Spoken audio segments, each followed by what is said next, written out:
After today's presentation, there will be an opportunity to ask questions. To ask a question, you may press star then one on your telephone keypad.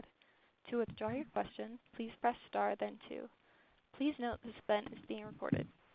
I would now like to turn the conference over to Paul Luther, Vice President, Investor Relations. Please go ahead. Thank you, Megan. Good morning and welcome to the Howmet Aerospace second quarter 2025 results conference call.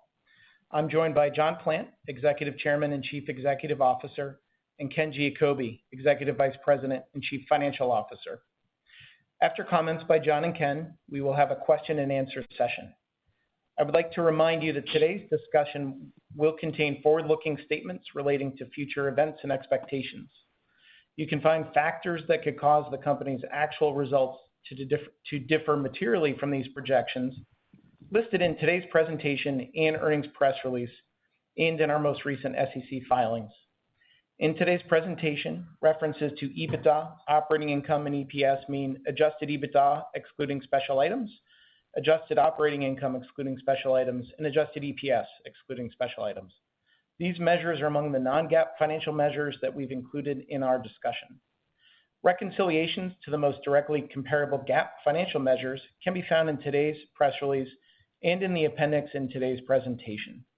In addition, unless otherwise stated, all comparisons are on a year-over-year basis. With that, I'd like to turn the call over to John.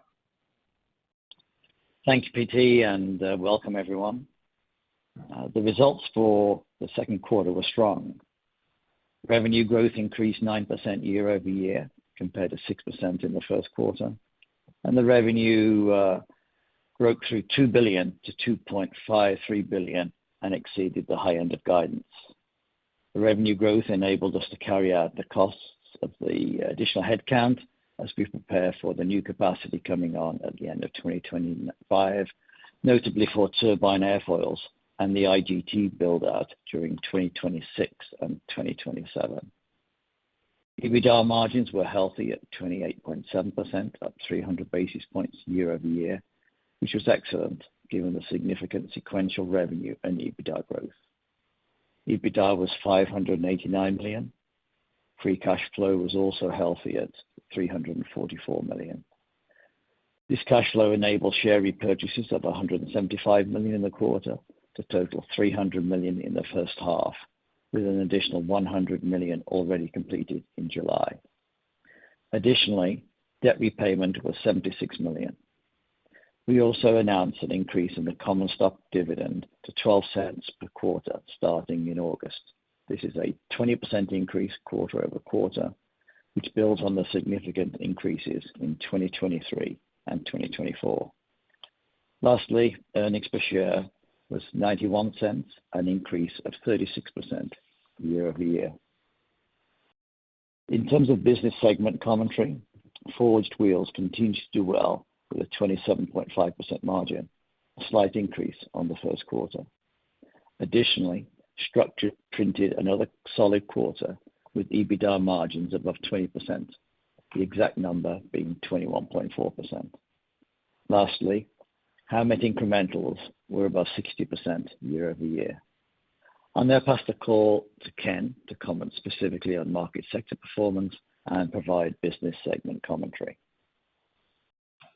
Thank you, John. Good morning, everyone. In the deck, you'll notice that we've added slide 5, which gives you a quick snapshot of the first half performance. But we're going to move to slide 6 now to talk about the markets. So end markets continue to be healthy, with total revenue up 9% year over year and 6% sequentially. Commercial aerospace was up 8%, driven by accelerating demand for engine spares. Commercial aerospace growth is further supported by the record backlog for new, more fuel-efficient aircraft with reduced carbon emissions.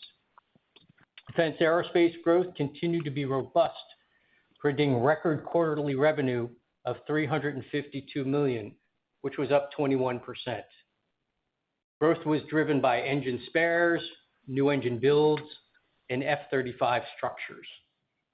As we expected, commercial transportation was challenging, with revenue down 4% in the second quarter, including the pass-through of higher aluminum costs.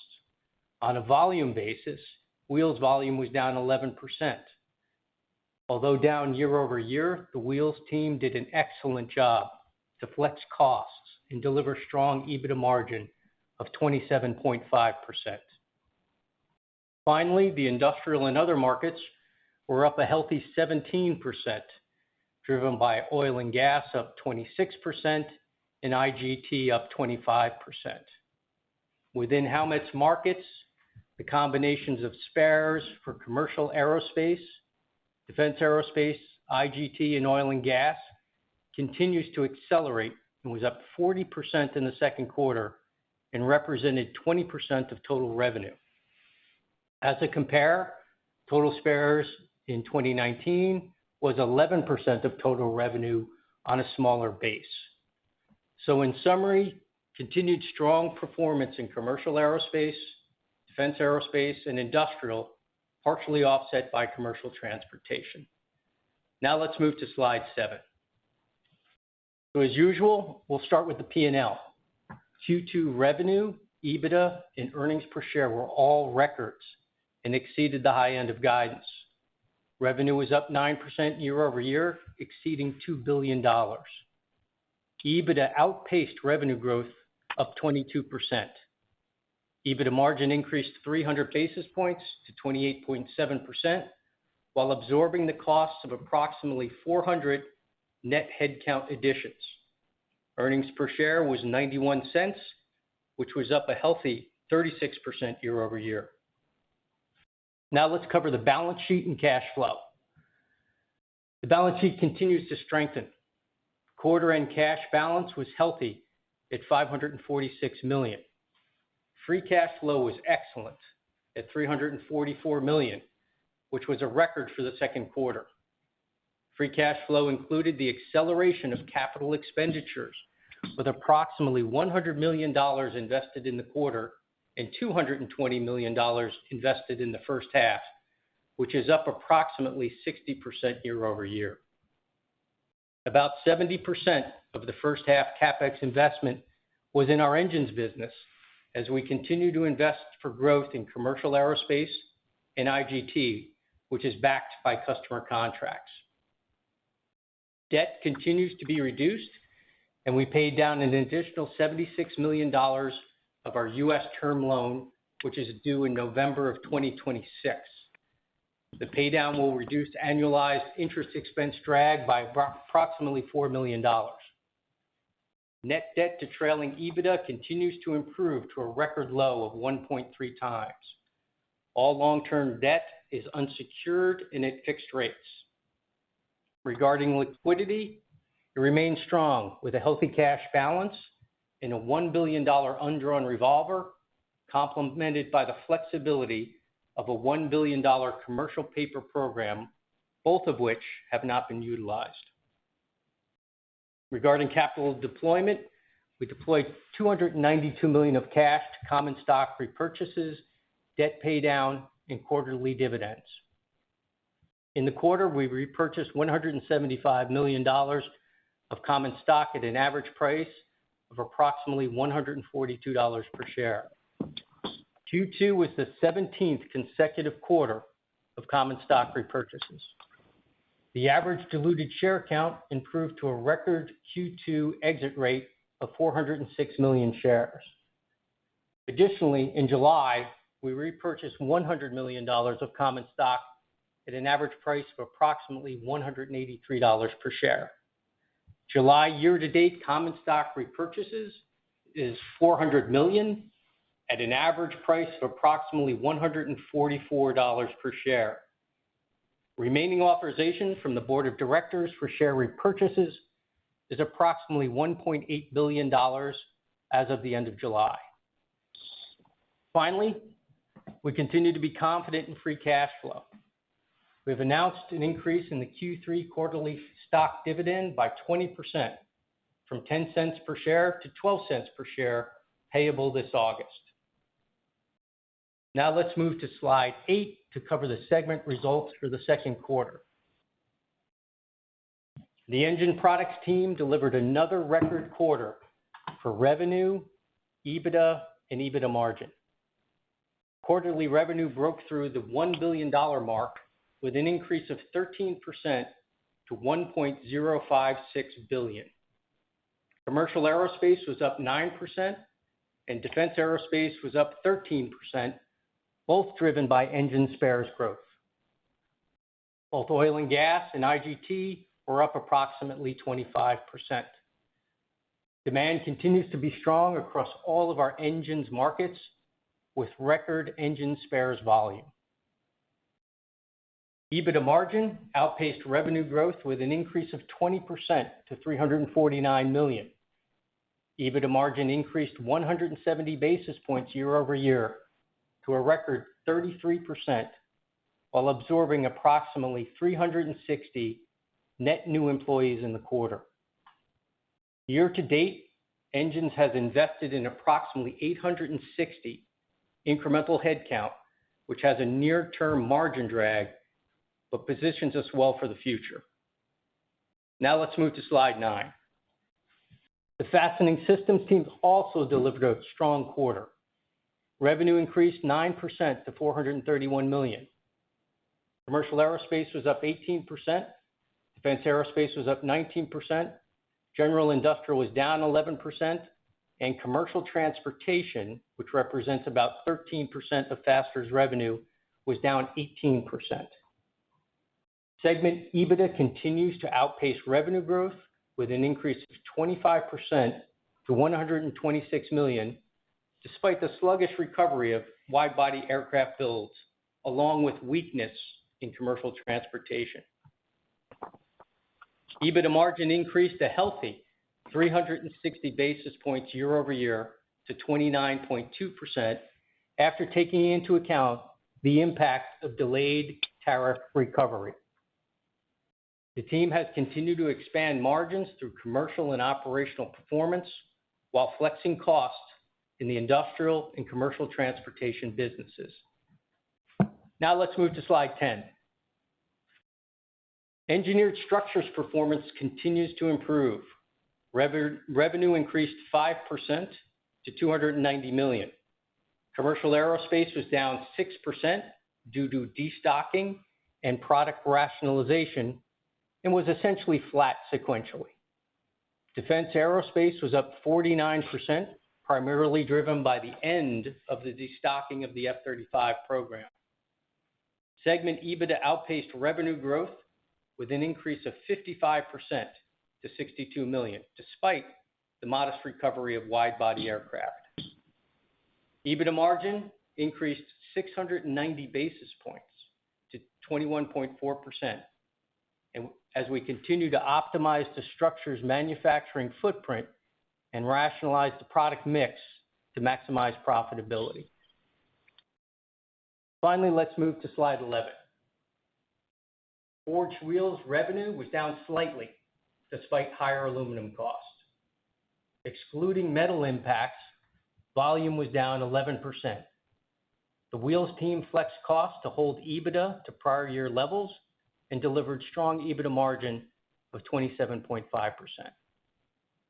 Lastly, before turning it back to John, I wanted to highlight on an additional item. We are reviewing the new tax legislation from the U.S. administration related to the timing of expensing of R&D and CapEx.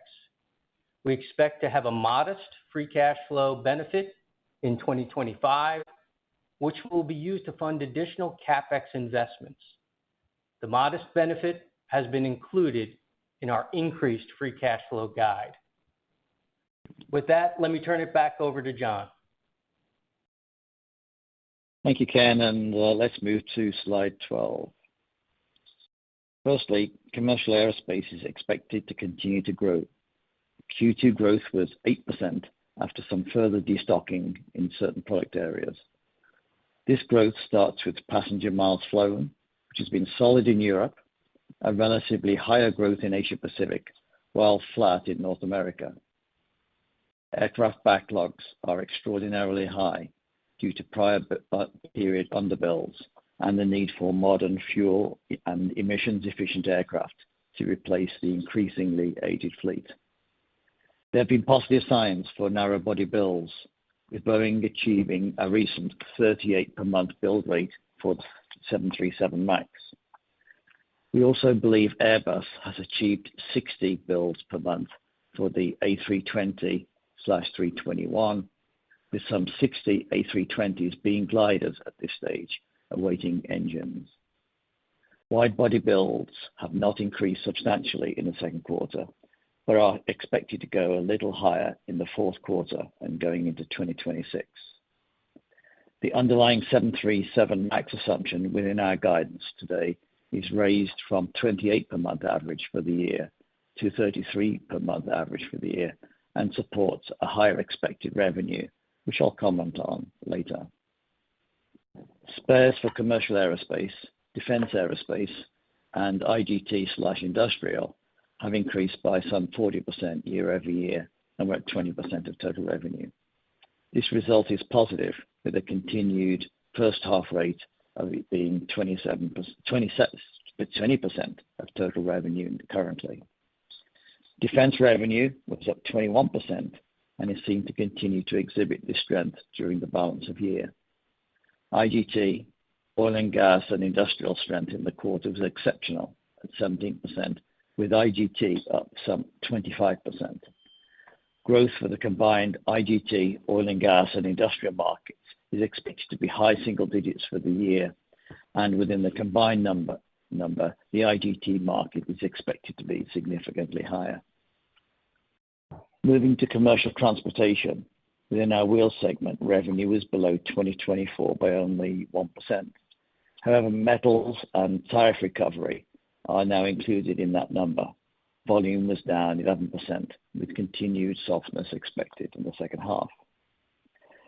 In terms of general outlook, is that we expect to see continued strength in commercial aerospace, defense aerospace, IGT, oil and gas, and with an offset only in the commercial truck segment, which continues throughout this year. In 2026, the commercial truck market should stabilize, and hence the overall picture for Howmet currently appears to be healthy. In terms of specific guidance, we see the third quarter as follows: revenue $2.03 billion plus or minus $10 million, EBITDA $580 million plus or minus $5 million, EPS at 90 cents plus or minus a cent. Q3 reflects the normal seasonality of lower European selling days due to annual vacations. The year's full guidance has been increased. Revenue has been increased by $100 million to $8.13 billion plus or minus $50 million. EBITDA has been increased $70 million to $2.32 billion plus or minus $20 million. Earnings per share has been increased by 20 cents to $3.60 plus or minus 4 cents. Free cash flow has been increased $75 million to $1.225 billion plus or minus $50 million. Revenue, EBITDA, and EBITDA margin have been increased above the second quarter beat. The higher revenue expectation is supported by both an increased spares expectation and the higher Boeing 737 MAX rate assumption. Full-year incrementals continue to be healthy at the mid-50% and with the second half in the mid-40s. The increased cash flow guidance includes an increase in our capital expenditure guidance to invest in future revenue growth, with modest expected benefits from the new tax legislation. It is encouraging to see our guide increase, especially the free cash flow guide, which provides even further optionality for capital deployment. And with that, we'll now move to your questions. We will now begin the question and answer session.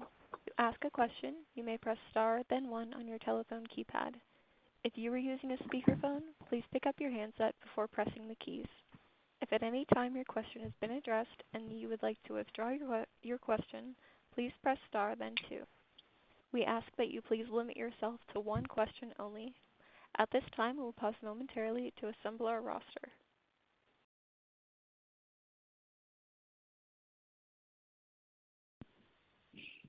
Our first question comes from Miles Walton with Wolfe Research. Please go ahead. Thanks. Good morning. Hey, I was wondering John, you can comment on the rationalization of products within structures. How meaningful is that? Is it going to be to the margins as well as maybe any headwind to departing from some lines of businesses or products? The majority of the rationalization has already occurred on this one, Miles. And so if you go back to commentary provided in the two prior earnings calls, I mentioned the sale of one business within structures and also the closure of another manufacturing plant, which was in Europe. And those two combined with us possibly being a little bit more discerning on order intake has enabled us to continue the momentum on improved margins. So the way I see it is that revenue has continued to be healthy and grow, and margins have solidified. And I quite like, again, it's the and conversation, doing a revenue increase and margin enhancement, and which has played well for the company. The total revenue, which in our structures business was, certainly healthy from the defense side, less so from the commercial aerospace side, but that was essentially due to some destocking, particularly in the, I will say, distribution market, where some orders had been cut. I think Boeing in particular decided to do some destocking throughout their supply chain. So I'm not expecting significant further rationalizations, but we always remain alert for anything where, if it doesn't really contribute in a significant way to improving the business, then we'll always take a hard look at it. So should we expect the margins seen year to date to persist for the second half within structures at these new levels? Well, that was our goal for the second quarter, and I will say yes, we did achieve it, and so my expectation is that we'll hopefully maintain where we are. So that would be a pretty significant increase year on year. And you'll see from the guide that we've maintained our margin outlook of EBITDA above 28%. So that assumes that we'll achieve that objective. All right. Thanks. Thank you. Our next question comes from Sheila Kahyaoglu with Jefferies. Please go ahead. Good morning, John and Ken. Crazy good results. So can you hear me, by the way? My voice is a little hoarse. Yeah, no, I can hear you well. Okay, thank you. And by the way, thank you for the compliment. Heck, I like the word crazy good. Yes, very good. If you could update us on the timing of maybe the revenue contributions from the various engine expansions you've announced across Aero and IGT, as it seems like CapEx is increasing and pulling forward. Is it fair to think, unlike other companies, profitability on day one, are those sites dilutive to the segment? How do we think about pricing, expected volumes, and just what are the key pacing items for those coming online? Okay. So we've got two complete new plants which are being or have been built in the engine segments, and two significant extensions. So that's a lot of square footage that we've been putting in place. The first plant that we have essentially completed now in terms of the construction and equipment has been arriving is in our Michigan facilities. And, I'm expecting some outputs from that's saleable output in the fourth quarter of the year going into 2026. And I think that's going to be important for us, particularly in the turbine airfoils market, and that's supported by the extension that we have done in one of our Tennessee plants. So that covers that one. The other two are aimed at the industrial gas turbine market. Again, these are for the large industrial gas turbines rather than the aero derivatives, and that is a brand new manufacturing plant in Japan, for which that construction will not be completed until the end of this calendar year, and then facilitization in the first quarter, probably going into the second quarter of 2026, and therefore hoped for output in the second half of 2026, and then an extension of our plant in Europe, again with similar timeframes, with so the expansion and capitalization in terms of assets which can produce parts really in the second half of 2026, and then with them both coming on full bore for 2027. So that gives the picture across, say, the aerospace business and the gas turbine business. So quite a lot going on, Sheila. And how do we think about the profitability profile of those coming online? I'm expecting that any costs that we incur, and we've been incurring costs each quarter, as you've seen another headcount increase in the second quarter of just under 400 net new jobs into our engine business. Clearly, we're carrying those employees today, and essentially, say, training and getting ready for production. And so the drag associated with that has really been offset by the leverage of the volume, increased volumes, and so it's working out. And I'm hopeful that as those things in terms of launch costs smooth out as we go into 2026, particularly in the second half and in 2027, that those can really get better and enable us to hopefully produce an improved outlook for the business, which is also, I'd say, pretty high today. So that's the expectation, and it's a combination of we hopefully reduced labor cost drag and also less production of scrap, because obviously people are still training and using materials which then don't get sold at this current stage. Got it. Thank you. Thank you. Our next question comes from Seth Seifman with JP Morgan. Please go ahead. Hey, thanks very much, and good morning, everyone. Good morning, Seth. Morning. John, you talked about the strength in the defense end market this quarter, and expect continued strength going forward. I guess if you could talk a little bit about the contribution of F-35 in defense overall this year, and how you think about setting up for the future in F-35, given some concerns about future production rates. Yeah. So this year I'd point to, just on the F-35, I think generally the defense business has been strong with the legacy programs as well. But specifically for the F-35, we've received, I think, two volume inputs which have been quite welcome. One is that we appear to have arrived at a tipping point when our spares business for our engine products exceeds the OE production. And so that which we've been talking about would happen in 2025 for the last 2 or 3 years.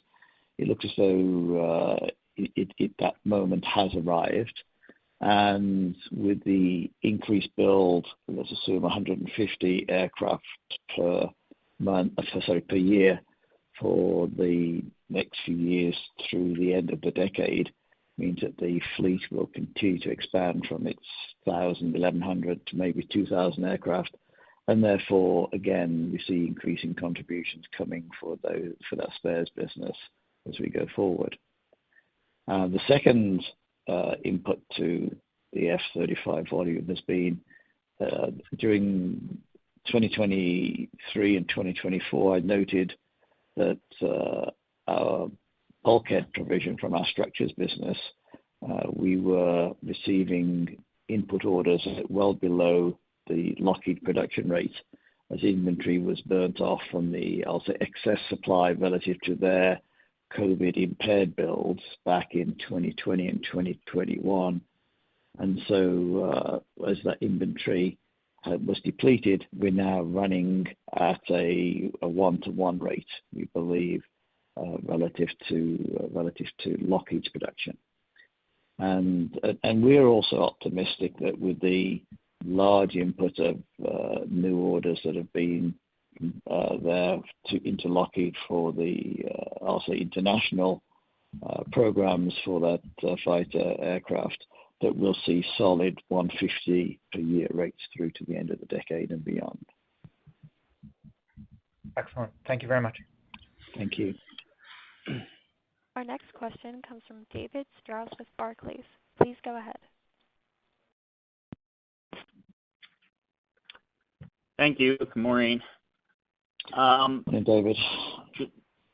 Hey, John. So I think you talked about your forecast for MAX for the year. If you wouldn't mind running through your assumptions on your other key programs, 87, 350, so on. And then a quick one for Ken, just if you could quantify, Ken, the amount of the tariff drag in Q2. Thanks. Okay, so in terms of underlying assumptions, the major shift from previous commentary was that MAX shift from the average of 28 per month for the year to 33, and that basically assumes that Boeing, will consistently maintain rate 38 for the balance of the year, having come off a significantly lower rate in the early part of the year. 787 should be around 6 average for the year, with us moving to a rate 7, I think, in the second half. So sometime, I'll say, during the third quarter or by end of third quarter, achieving a solid rate 7 on a consistent basis. On Airbus A350, it's the same 6 till we understand more about some of the relief of the fuselage constraints there.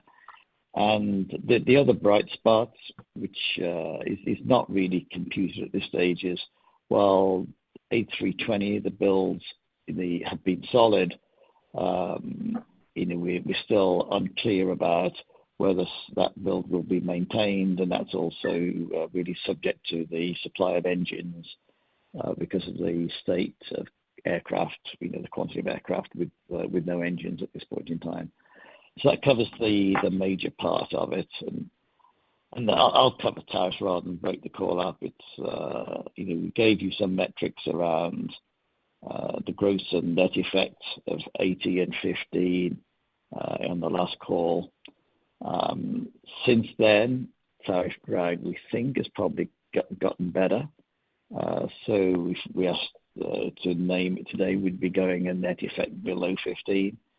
But again, as I said, it wasn't going to be material for our year, and so if it was reduced, which it is not significant. So that's been good. And tariff drag for the second quarter was, which is probably the biggest quarter of drag, but again, can't be sure that everything's sorted out, was below $5 million. Just significantly below $5 million in the quarter, and that's essentially was down to timing of us incurring the cost and us receiving compensation from our customers. Great, thanks, Sean. Thank you. Our next question comes from Doug Harned with Bernstein. Please go ahead. Good morning. Thank you. Okay. So industrial is now the fastest growing part of engine products. And is the accelerated growth you're looking at, how does that depend on getting long-term agreements in place, such as with Mitsubishi? And basically, where do you stand on this process? And ultimately, how do you expect IGT margins to compare with those in commercial aero? Okay, so let's do with the margin one first. Is that IGT and aero are very comparable in terms of margins, so there's no dilution at all from that currently relatively higher growth rates that we see. So that's encouraging. And then in terms of agreements, we now have agreements with, I will say, 3 of the 4 majors, and completing with the other one in terms of the gas turbine area, yes, the big gas turbines. And we've also just completed agreement with, let's call it the, not aeroderivatives, but something like that with gas turbines in the up to 35, 38 megawatt type of output. And so our business in aeroderivatives is also very strong. It's sometimes a little bit hard for us to truly understand when we receive the orders that which is designated for oil and gas or aeroderivatives, and then those derivatives going to whether it's the, I'll say, marine market or other military bases or oil and gas or indeed IGT. But the growth rate of aeroderivative type of size of turbines is certainly becoming very significant. And the way we see it is going to be a really important part of data center build-out of energy supply over the next few years. Is there any way to say when you structure these agreements, how soon that growth will come from an individual agreement? Yeah, from an individual agreement, we know pretty well the growth that we'll see. Obviously, it's always dependent upon the complete supply chain. It's not just what Howmet does in terms of provision of the turbine airfoils. But assuming that everybody's on stream for those programming, those new product introductions, then we have a pretty good idea of when the increased requirements are there. And essentially it lines up with my commentary that I provided earlier in the call, Doug, where we're putting capacity in, and we're seeing increments of that capacity currently, but with the majority of it to come on stream really second half of 2026 and into 2027. There's no major step function this year for sure by way of capacity, because when we stepped it up last year, and again it takes a full 12, 18 months for us to be gone, and we've been, as you can see from our capex numbers, been increasing that significantly as we've been moving through 2025, and that takes time to deploy. And we kicked it up again by some $40 million by way of expectation in for this year. So it's significant outlay that we believe will give us good results and good growth into the future. Very good. Thank you. Thank you.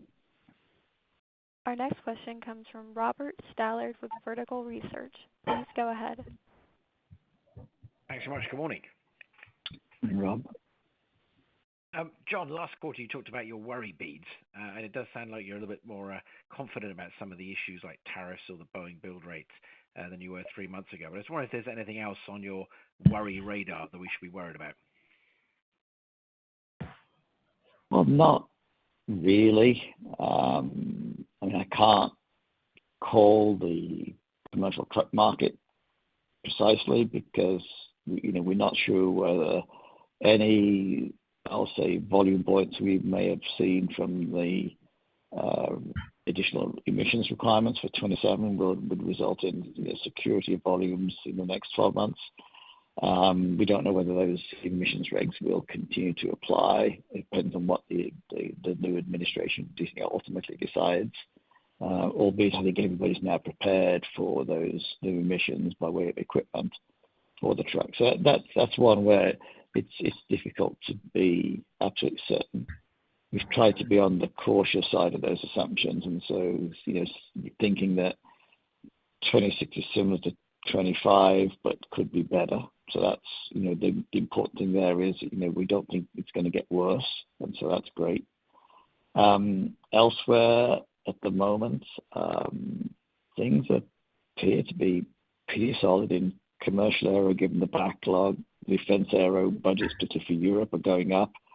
F-35 to us seems solid, and we know we've got enhancements coming from the Block 4 coming in 2028, unless that's delayed another year or so.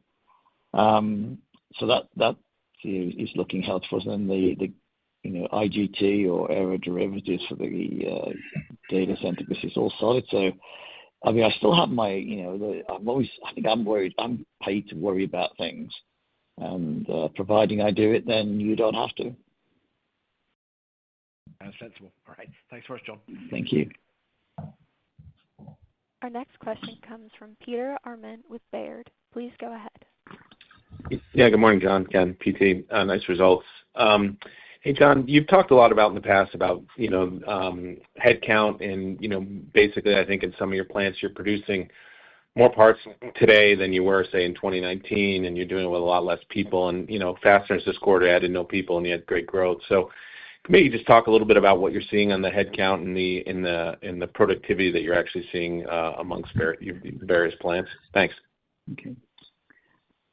So I think our productivity numbers for 3 of our divisions has been really solid. That's clearly not the case in aggregate for our engine business, just because of all the amount of people we've been recruiting in preparation for I'll say future capacity.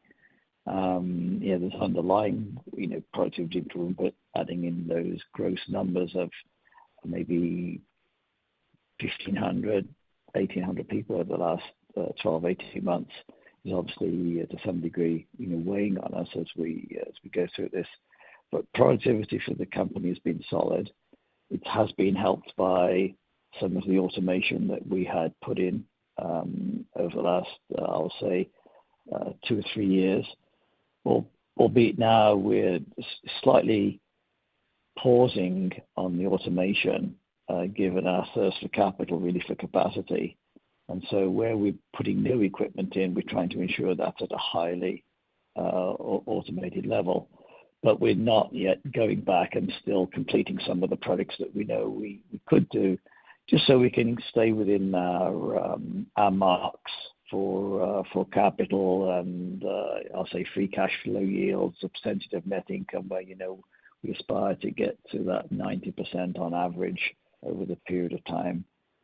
But the important thing is for us to serve the markets, gain the market share, and then if we have the opportunity, let's say in 27 or 28, to go back and focus and refocus on some of the automation and further labor productivity opportunities that we have. So our path through is currently let's build and focus on the capacity and share, and then we'll go back and mop up in a couple of years' time any remaining productivity opportunities that we know we have, which we just can't currently focus on at the moment. Appreciate the color. Thanks, John. Thank you. Our next question comes from Ken Herbert with RBC Capital Markets. Please go ahead. Yeah, hey, good morning, John. I just wanted to follow up on some of your comments on inventory levels and destocking. It seems like that narrative's gotten a little more robust here across the supply chain, and you talked about it a little bit in structures, but as you look across sort of your portfolio, are there any areas where you see incremental risk of this if we do see, maybe any slower ramp at either Airbus or Boeing on some of their programs? And how would you characterize for you sort of the inventory or destocking risk over the next few quarters?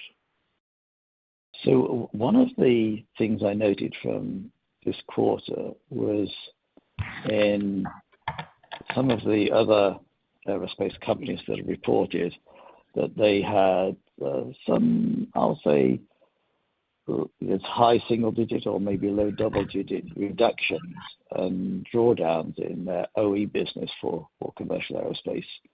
And one of the things I thought was particularly good for Howmet was that despite us facing the same customers and the same, I'll say, inventory reductions, our underlying growth was sufficient that our commercial aerospace business was still in positive and growth territory despite that.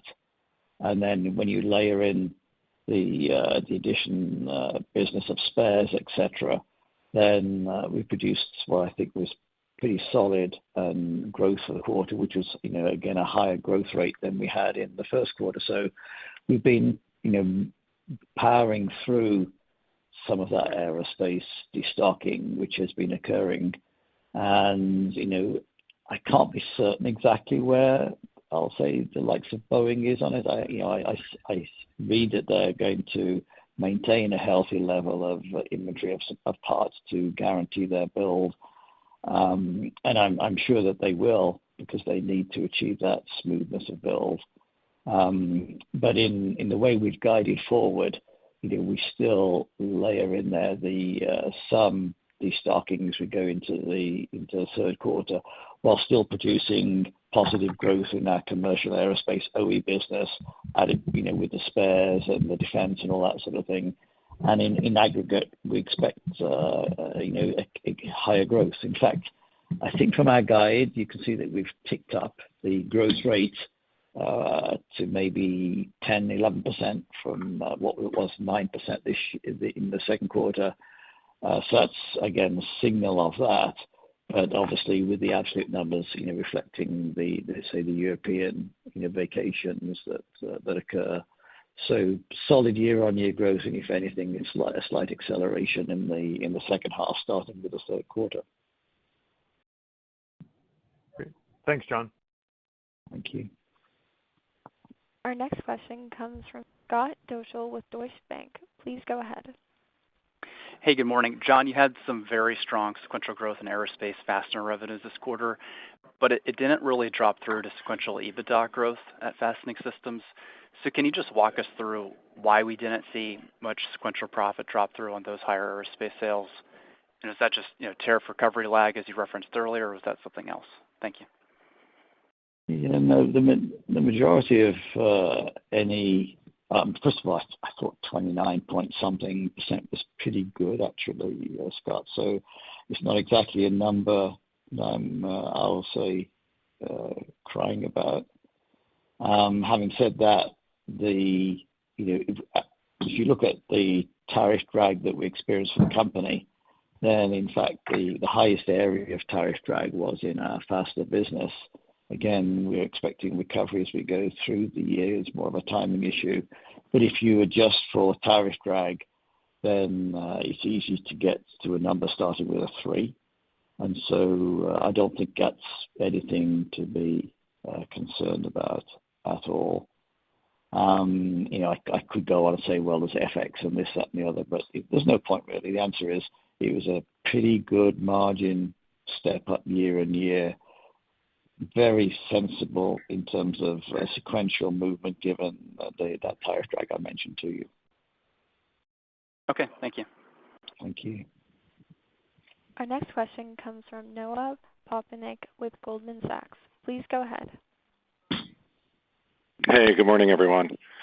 I wondered, is there any framework for, when we're looking at the upward revision of CapEx each of the last 2 years, how much you pick up from that in run rate revenue or the content gain on the engines and the IGTs where it's happening as a percentage, anything like that? And then how much of a tailwind and when does CapEx become to free cash as you get through that? Yeah, so right now, clearly we would not be investing and taking up the CapEx without that expectation of future growth. Some of it, I think, is going to come in 2026 and hopefully further in 2027 as we've obviously been actually further increased that number. And if we've increased the number, it's going to take a full year plus just for that capital to be deployed. And so that's more going to affect 27 than what the increases we've just put through on this one, Noah. And then in terms of profile, I think we should be in that 4% zone. And I'm still thinking that we're going to have a pretty elevated number in 2026. So this number, which now is in the high 300s, I see that persisting through next year. And then with the, I'll say, volume aspect of that pressure coming off in 27 into 28, and then we'll have more, I say, optionality around investment for the automation and further productivity. So compared to where we'd been, which was underspending depreciation we're now overspending depreciation, but we have a very keen eye on making sure that we achieve our conversion metrics. And so we're not trying to get crazy about it.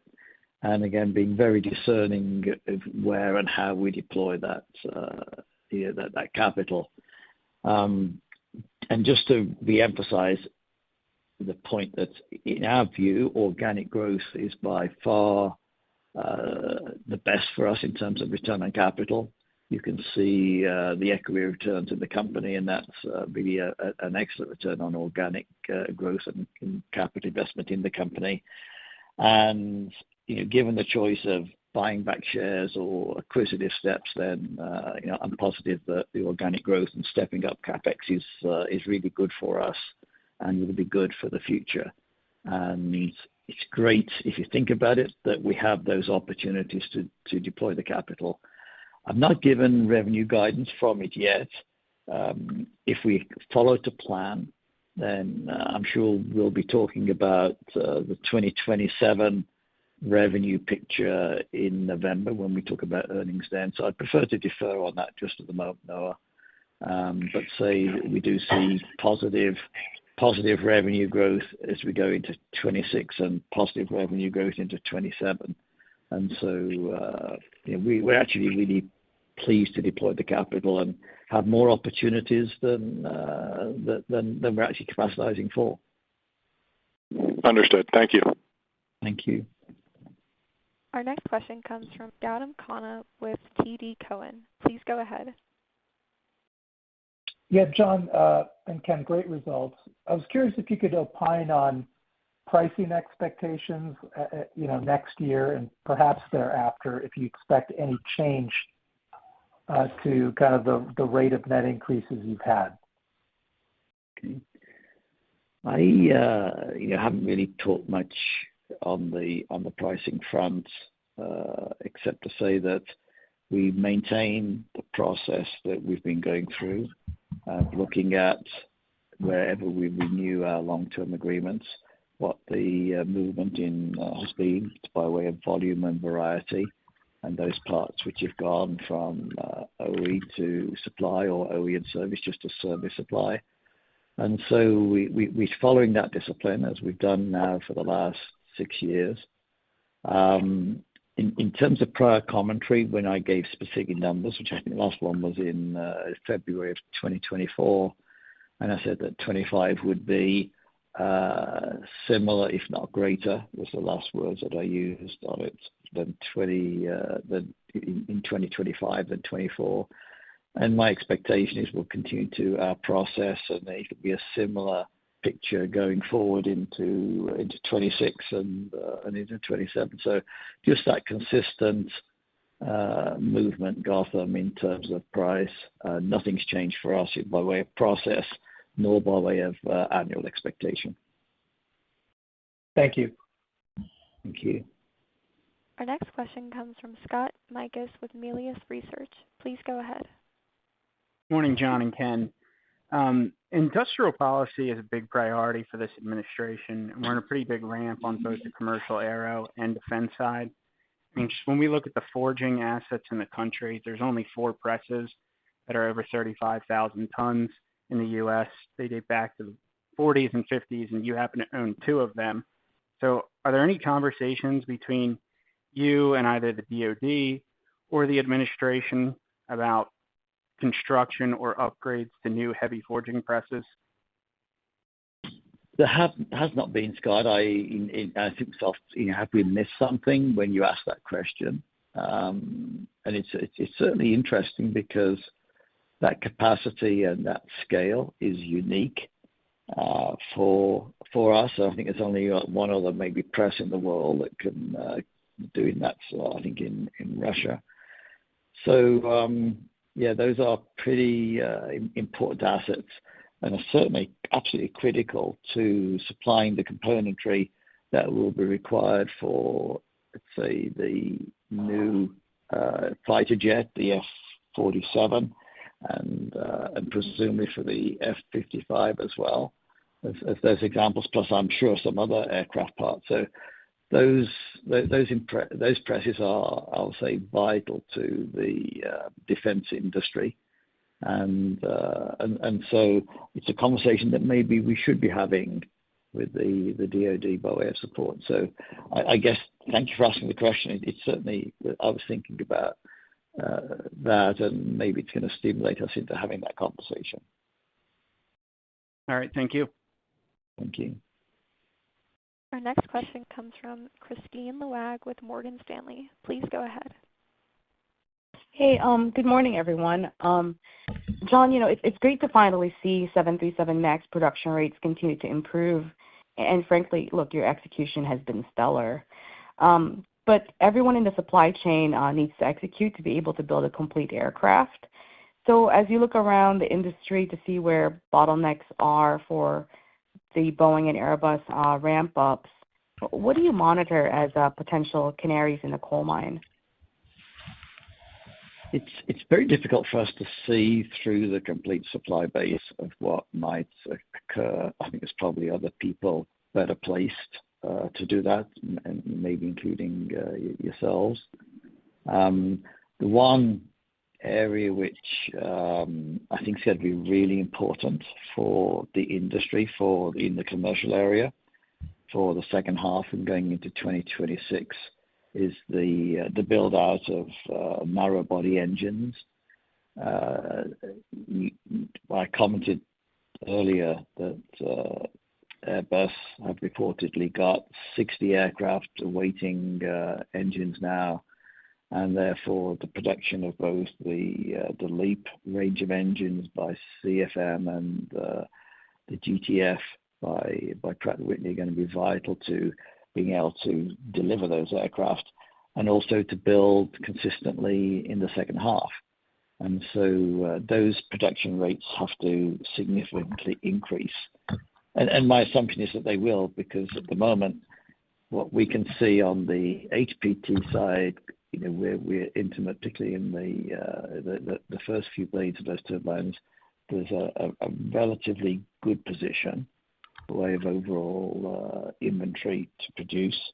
The strike that happened in the first quarter in Safran is now over, and therefore that's helping them, and we're supplying now back into volume on the LPT side. So I'm thinking that volumes are going to go up, but the question is, with the volume ramps of everybody, then is that supply going to be sufficient for everybody, including spare engines, et cetera, et cetera? So that's the one area which I'm sort of trying to look at more closely, because it's closer to home, and elsewhere it's difficult for me to really see. I mean, I can't monitor laboratories or seats or AV system. It's just too difficult. Thanks, John. And maybe if I could have a follow-up there on fasteners. Precision Castparts had their facility accident in the first quarter. Are you seeing the orders materialize from customers to make sure that they can meet all of those products? I mean, it is the largest, or it was the largest fastener facility for aerospace in the world. And the gains that you're getting, how does that compare to what you initially thought? Okay. So I think PCC is trying really hard to maintain as much production as possible with movements to their plants in California. They've also been moving a lot of equipment that was still functioning or able to be functional from Jenkinstown to a local facility. So I believe something in the range of several hundred pieces of equipment have been moved. But at the same time, the complete picture cannot be serviced by just them alone. In the last call, I commented that we moved to about $25 million of orders for that, and we're still bidding out several hundred part numbers. The picture today is that we've moved much closer to 40 million. And therefore that's good. We are still bidding out a lot of part numbers. So, we're sort of gradually moving towards what we said is an internal target for us for that business, and a healthy increase in revenue for the company as we begin to supply those. massively today, but increasing over the next 12 months. Great. Thank you. Thank you. This concludes our question and answer session. The conference is now concluded. Thank you for attending today's presentation. You may now disconnect.